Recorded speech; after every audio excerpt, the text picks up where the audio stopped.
Donc, bonjour à tous. Merci beaucoup de votre participation. Aujourd'hui, donc, on va commencer un nouveau chapitre de géographie. Je vous rappelle que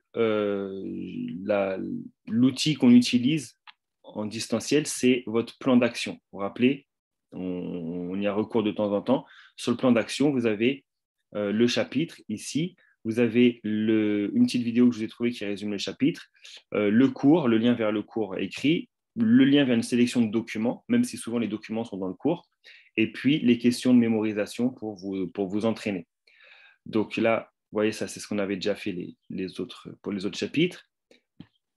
Et là, on arrive donc au chapitre 4 de Géo, qui s'appelle, alors un chapitre, normalement, vous allez voir que le titre, vous le connaissez, vous l'avez entendu depuis des années, on vous répète à peu près les mêmes thèmes, des territoires inégalement connectés à la mondialisation. Ici, je vous ai mis une petite sélection d'une petite vidéo qui résume le cours. Et ici, c'est votre cours. Et ici, je mettrai une sélection de documents, sachant qu'on va les voir aussi dans le cours. Voilà, donc n'hésitez pas. Hop, par exemple, le chapitre précédent, je vous ai fait, pour la fin de la Seconde Guerre mondiale, je vous ai fait un caout. Donc ça, vous y allez, vous pouvez cliquer dessus. Et puis voilà, vous avez un petit peu de temps, vous vous entraînez pour le mémoriser. Et en même temps, votre deuxième outil indispensable et très important, même s'il y a plusieurs ressources, c'est votre manuel qui est en ligne, donc le livre scolaire. D'accord? Donc, et là, du coup, on sera dans le chapitre ici, le chapitre 4 de géographie. Hop, c'est celui-là. Des territoires inégalement intégrés à la mondialisation. Et donc, voilà, on fera le va-et-vient entre les documents qu'on observe et puis notre cours qui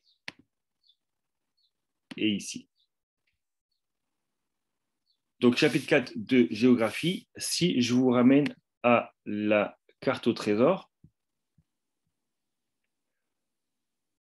donc on a terminé le chapitre d'histoire. Donc là, on repasse à la géo. Le chapitre d'histoire, c'était le lendemain de la Seconde Guerre mondiale. Donc voilà, une période très compliquée après le chaos de la Deuxième Guerre mondiale pour pouvoir se reconstruire. On était donc, si vous regardez la carte au trésor, on était ici. Et bon, et avant de repasser au chapitre 5 d'histoire, je voulais qu'on revienne à la géo. Donc la géo, on a fait tout le premier thème. Et voilà, et on va faire ce thème-là qui s'appelle dynamique territoriale, coopération et tension dans la mondialisation. Et ça va se faire autour de 3 chapitres. Donc des chapitres, vous allez voir, c'est des petits chapitres. Donc on va les faire les 3 à la suite. Des chapitres 4, celui d'aujourd'hui, des territoires inégalement intégrés à la mondialisation. On va voir comment la mondialisation hiérarchise les territoires, comment tous les territoires ne s'impliquent pas, ne sont pas concernés ou alors sont exclus de la mondialisation. Ensuite, ça sera coopération, tension et régulation aux échelles mondiales, régionales et locales, donc un petit peu les grandes caractéristiques de la mondialisation et puis les grandes dynamiques de la mondialisation, et à travers les tensions et puis les moyens de les réguler. Et puis après, un zoom sur la France. Donc voilà ce qu'on va faire les prochaines semaines. Ce chapitre 4, un chapitre vraiment, vous allez voir qu'il n'est pas du tout compliqué, des territoires inégalement intégrés à la mondialisation. Avec une question qu'on se pose, qui sont les acteurs de la mondialisation et quelles sont les dynamiques de la mondialisation et comment recompose-t-il les territoires à toutes les échelles? Donc, comment nous, dans notre vie quotidienne, par exemple, à l'échelle locale, quelle influence a la mondialisation? Donc, je pense que vous avez déjà des petites idées avec tous les produits qu'on achète qui viennent de partout dans le monde. Donc, voilà. La mondialisation, je vous fais d'abord une petite introduction, puis après, je vous présenterai le plan. Déjà, qu'est-ce que ça veut dire la mondialisation? Mondialisation, c'est simplement l'intensification des échanges entre les différentes régions du monde. Et du coup, plus on va intensifier ces échanges, plus vont s'accroître les interdépendances entre ces pays. Évidemment, la mondialisation, elle est due au développement des moyens de transport. Donc, plus on va développer les moyens de transport, plus les transports vont être rapides et facilités, ben, plus les échanges vont s'accélérer. Quand j'ai les moyens de transport, c'est de façon plus générale les moyens de communication. Parce que vous vous rappelez que dans la mondialisation, ben, on parle aussi de communication, de l'information. Donc, avec les câbles sous-marins, par exemple, les câbles de fibre optique sous-marins, il y a aussi énormément d'informations ou de transferts de données ou de transferts d'argent qui peuvent circuler. Donc, voilà, ça rentre aussi dans la mondialisation. Cette mondialisation, donc ces échanges, ils ne se font pas tout seuls, ils sont mis ils sont effectués par ce qu'on appelle différents acteurs qui font des actions.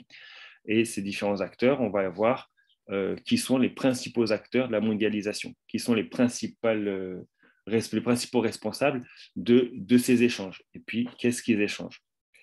Et puis, cette mondialisation, ces échanges, et ça c'est important, c'est ils vont structurer le monde, ils vont l'organiser, d'accord? Ils vont se concrétiser au niveau des infrastructures, ils vont mettre en relation donc, différentes régions et surtout, ils vont permettre à certaines régions de se développer encore mieux, de s'enrichir, de créer des emplois, de se construire encore plus, mais ils vont surtout avoir pour conséquence que d'autres régions qui n'ont pas les bons facteurs pour être intégrés à la mondialisation, pour pouvoir participer à tout ça, ça va être mis encore plus en marche. Et quand je dis ça peut être des territoires qui vont être mis plus en marche, mais également des populations qui vont être mises plus en marche. Donc, voilà un petit peu pour notre introduction. Donc, forcément, ça a créé des choses peut-être positives parce qu'il y a beaucoup de gens qui vont s'enrichir, des entreprises qui vont s'enrichir, mais ça aussi provoque des inégalités. Donc, qui dit des inégalités dit des problèmes. Dernière chose qui est importante, voilà, que la mondialisation, elle bouge, elle change. Donc, ce système, ces hiérarchies, par exemple, elles peuvent aussi évoluer. D'accord? Certains pays peuvent être en tête pendant une période, puis après, ils sont rattrapés par d'autres pays. Donc, c'est un petit peu voilà, toutes ces dynamiques-là qu'on va un petit peu parcourir pendant ce chapitre. Donc là, je pense que, à mon avis, dès que j'ai dit cette intro, à mon avis, il y a plein de souvenirs qui vous reviennent en mémoire. Et puis vous allez voir qu'au fur et à mesure du cours, je pense que c'est des choses dont vous avez déjà entendu parler et qui ne sont pas extrêmement difficiles. Pour répondre à cette problématique, c'est-à-dire qui sont les acteurs et quelles sont les dynamiques de la mondialisation, comment recompose-t-il les territoires à toutes les échelles, on va répondre en plusieurs parties. D'abord, on va voir qui sont ces acteurs, qui sont les principaux acteurs de la mondialisation, ok, et puis les différents réseaux, c'est-à-dire les réseaux, c'est les axes de communication, c'est les différents acteurs mis en relation qui se constituent. Alors là, on a les acteurs, on va revenir dessus, vous allez voir, ce n'est pas du tout difficile. Et puis là, on a les grands, voilà, la grande structure un petit peu des échanges dans la mondialisation qui sont mises en œuvre par les acteurs. Et du coup, dans cette structure, il y a ceux qui vont être bien intégrés, puis ceux qui vont être plus mis à l'écart. Cette mondialisation, comme je vous ai dit, elle a des dynamiques, ça change, et puis il va y avoir de la concurrence, et de la concurrence qui fait que il va y avoir des tensions entre ces différents acteurs. Du coup, on va se mettre, du coup, on va observer les territoires dans le grand 2 et on va voir comment se structurent ces territoires dans la mondialisation, avec d'abord les territoires les mieux intégrés, ceux qui vont être les centres d'impulsion de la mondialisation, ceux voilà, qui sont les moteurs principaux de ces échanges, en gros les territoires qui hébergent les acteurs, qui hébergent les plus gros acteurs. Et ensuite, dans le grand B, on voit les autres territoires pareil, qui sont dans la mondialisation, qui sont les principaux moteurs aussi de la mondialisation, mais également, voilà, on va voir en fait les territoires caractéristiques de la mondialisation. Donc les frontières entre les pays, les littoraux parce que beaucoup d'échanges passent par la mer, et puis ceux qui sont anti-monde, c'est tous ceux qui sont à la fois d'un côté exclus, mais finalement qui vont s'intégrer, on va dire, à leur façon, c'est-à-dire pas en étant dans les règles, dans les institutions, dans les lois officielles. L'anti-monde, c'est par exemple les réfugiés, enfin les immigrés clandestins, c'est les mafias, c'est les gens très pauvres, mais qui vont être attirés vers les grandes villes pour là où il y a un peu de richesse, pour qu'ils essayent de lutter contre la misère des campagnes, etc. Donc voilà, tout ça, c'est des choses qu'on voit dans la mondialisation et qui sont au cœur de la mondialisation. Enfin, voilà, hiérarchisation accrue des territoires. On voit on remonte là, on reste encore dans le même thème, on voit les territoires, la façon dont ils s'impliquent dans la mondialisation. Et voilà, et c'est déjà fini, ça sera déjà fini après. Ok, donc voilà pour le plan général. Les acteurs, donc là, je ne vais pas vous mettre le cours tout le temps. On va essayer de se balader sur votre manuel.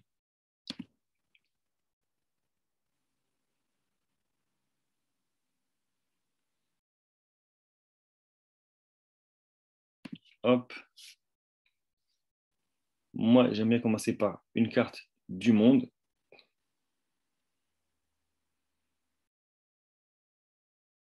Que je vais vous mettre en plus grand.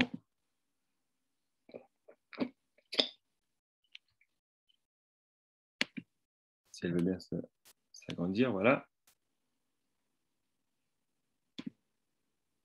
Ok, donc cette mondialisation, si on doit l'exprimer avec le langage cartographique, voilà comment elle peut se présenter. Donc là, vous avez remarqué que c'est une projection polaire et qui nous montre d'une certaine couleur les zones les mieux intégrées à la mondialisation, les territoires moteurs. Et puis petit à petit, plus on va aller vers le clair, plus vers les couleurs claires, plus ça va être les territoires en marge, avec les flèches, les grands échanges. Donc qu'est-ce qu'on constate? On constate que déjà, historiquement, eh ben, on a certaines régions qui sont beaucoup mieux intégrées, d'accord? C'est l'Occident en particulier, avec, il ne faut pas oublier, le Japon, d'accord? Vous avez sûrement entendu parler, ce qu'on appelle la triade. Ça, c'est les zones historiques de la mondialisation. Donc le Japon, surtout après la Deuxième Guerre mondiale, mais l'Europe, les États-Unis, voilà, l'Europe avait une avance technologique et scientifique et militaire sur une grande partie du monde depuis le 19e siècle et même depuis la Renaissance. Et petit à petit, elle s'est imposée. Donc jusqu'à aujourd'hui, quasiment, l'Europe, historiquement suivi par les États-Unis, même si maintenant les États-Unis sont, sont le pays le plus puissant du monde. Alors, ils sont puissants pas par rapport à tous les pays de l'Union européenne, mais au niveau individuel. Voilà, historiquement, la mondialisation, elle est partie de l'Europe. Elle est partie de l'Europe parce que l'Europe, à la Renaissance, a bénéficié de tous les progrès un peu techniques et scientifiques qui avaient été faits un peu partout autour du bassin méditerranéen pendant le Moyen-Âge. Elle a bénéficié de ces progrès, du coup, elle a développé les techniques, elle a encouragé les techniques, mais aussi l'art, etc., la science. Et, l'Europe, voilà, a amplifié, c'est pas garder cette supériorité, mais a même amplifié cette supériorité pendant plusieurs siècles, et ce qui va expliquer qu'elle va monter, les pays européens vont monter des grands empires coloniaux. D'abord, les grands empires coloniaux liés à la traite des esclaves, donc avec le commerce triangulaire, c'est le premier empire colonial. Et puis ensuite, les empires coloniaux de la fin du 19e et des début 20e siècle. qui montre que l'Europe a quand même une large supériorité et est capable de dominer beaucoup d'autres pays sur la planète. Voilà, donc, ce qui explique qu'elle soit un des principaux moteurs encore aujourd'hui de la mondialisation.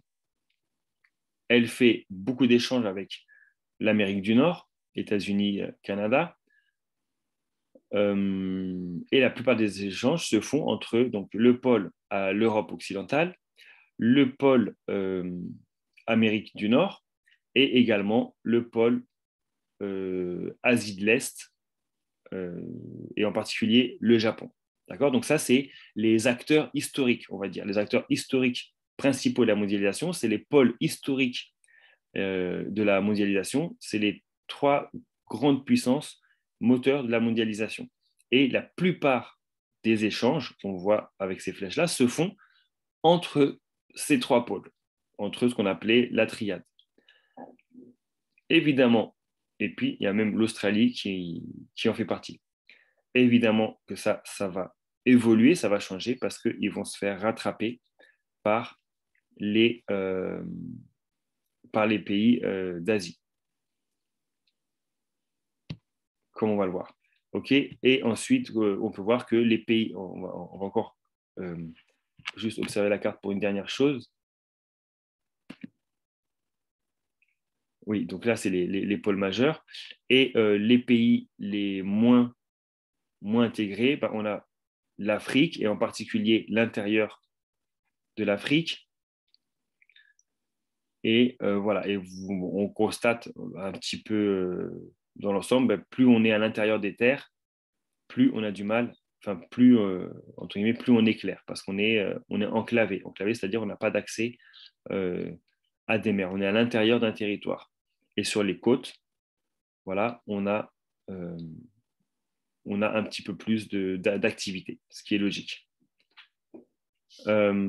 Sur cette carte, on peut continuer de l'éplucher. Donc, si on regarde on va en reparler après de toute façon dans le cours, mais si on regarde la légende, vous avez les pays anciennement développés, donc les trois qu'on a dit. Du coup, on a des aires de puissance qui se dégagent. Et là, vous constatez que les aires de puissance, elles intègrent aussi les nouveaux pays émergents.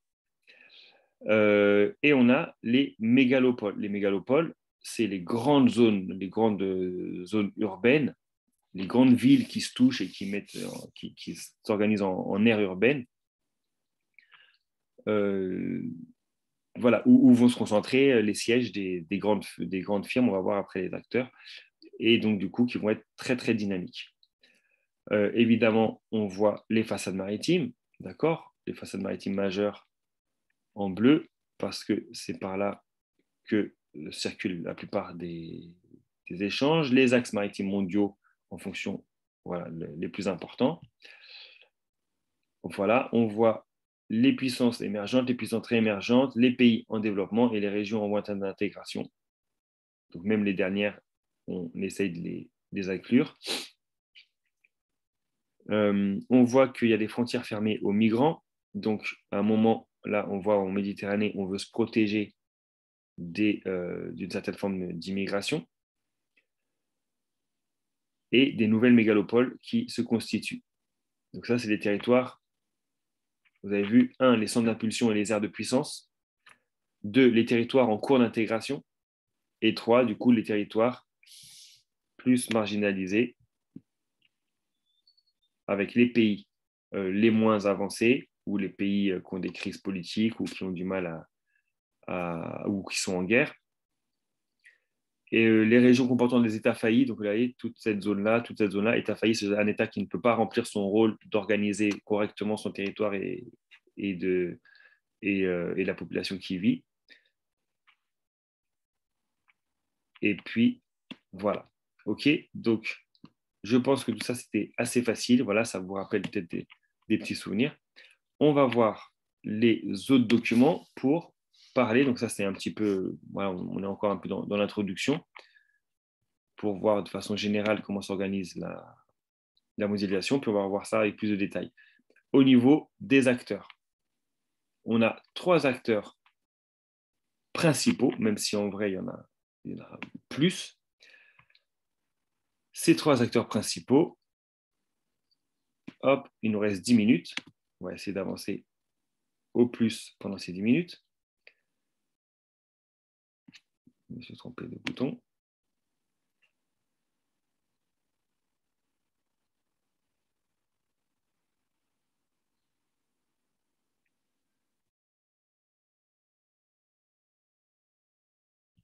Alors ici, vous n'avez pas trop d'informations sur les acteurs. Donc les acteurs, il n'y a pas trop de documents dans votre livre, donc vous allez devoir me faire confiance. Où est-ce qu'il y a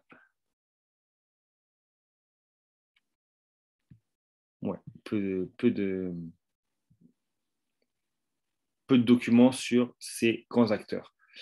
Les premiers acteurs, bon, quand on parle de mondialisation, donc on parle des échanges, donc des échanges d'informations, des échanges de capitaux, mais pour dire la vérité, c'est vrai qu'on parle principalement de la mondialisation d'un point de vue économique. D'accord? Donc, qui c'est qui met en œuvre l'économie? C'est les entreprises. Et qui c'est qui met en œuvre l'économie à l'échelle mondiale? Ça va être ce qu'on appelle les grandes firmes transnationales, les fameuses FTN.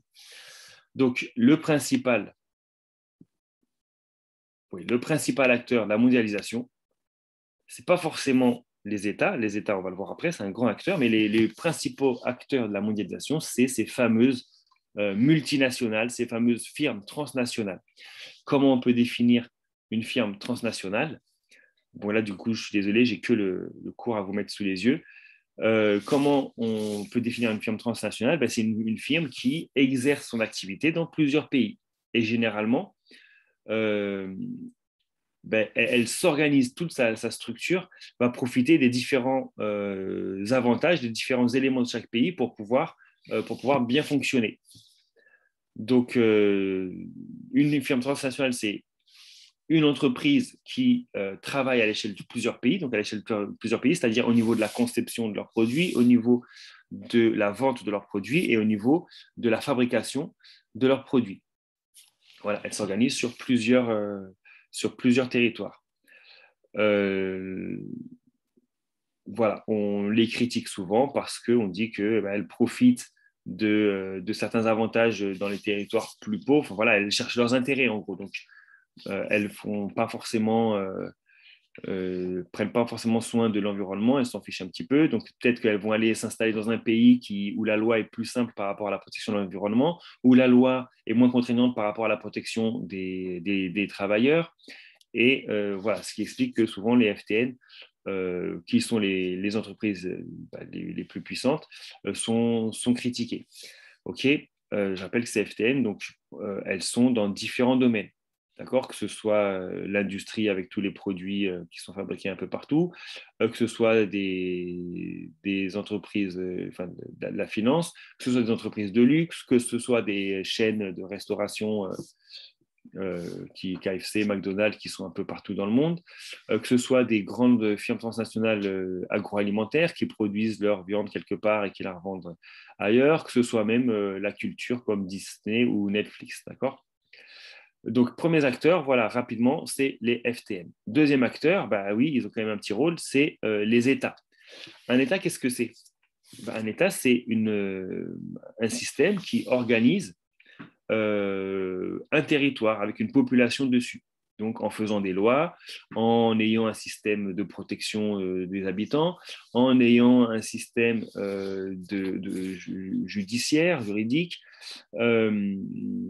Le fonctionnement d'un État, un État ne produit pas de richesse, en principe, juste il prélève les impôts, et avec ces impôts-là, il fait marcher la société, d'accord? L'État, c'est un système, c'est une machine qui organise ceux qui font de la géopolitique parmi vous, ceux qui vont faire des études de sciences politiques plus tard. Voilà, la base d'un État, c'est un système, une entreprise qui prélève des impôts sur les gens qui l'administrent et puis qui va gérer la société. Et puis, donc, ces États, il peut y avoir des dictatures où les dictateurs font ce qu'ils veulent. Il peut y avoir des démocraties où le pouvoir politique va être séparé, il va y avoir des élections, etc. D'accord? Mais donc, ces États, ils vont, du fait qu'ils organisent leur population et leur territoire, ils vont être en relation avec les autres territoires.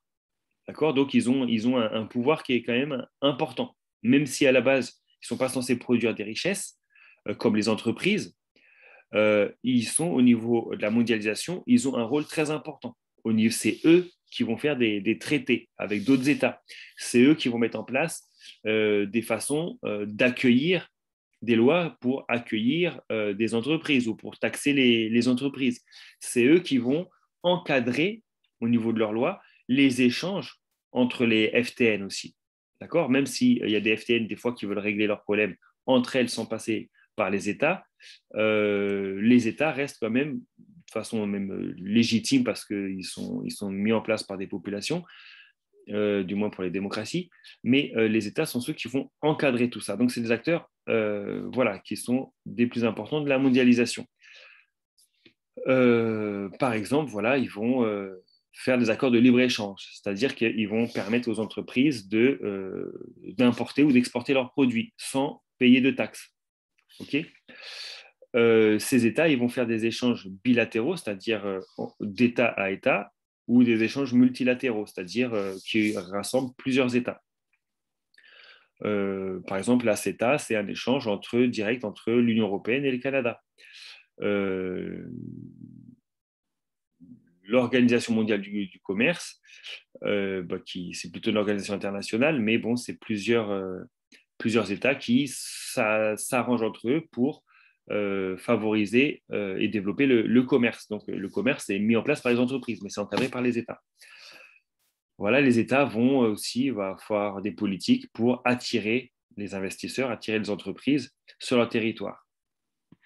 Mais également, s'ils attirent les entreprises en réduisant les taxes, du coup, l'État va moins s'enrichir de l'entreprise. Donc voilà, il y a un équilibre entre le fait de ne pas trop taxer les entreprises pour qu'elles viennent sur le territoire et le fait de les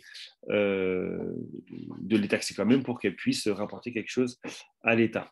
D'accord? Donc voilà, donc le deuxième grand acteur, c'est les États. Okay, définition de zone franche, c'est justement une zone où les taxes vont être réduites, voire supprimées, pour attirer les entreprises qui vont malgré tout indirectement créer des emplois, etc., et puis se développer. Ok, donc voilà, il n'y a rien de compliqué. Là, je suis en train un petit peu de parler beaucoup, mais vous avez vu qu'il n'y a rien de compliqué dans ce chapitre. Là, on est juste à la partie acteur.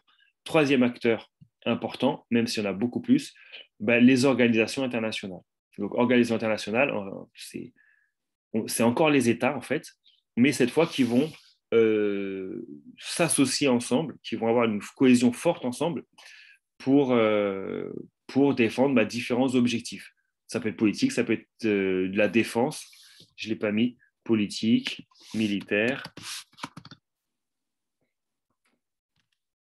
économique bien sûr, sanitaire aussi, voire humanitaire.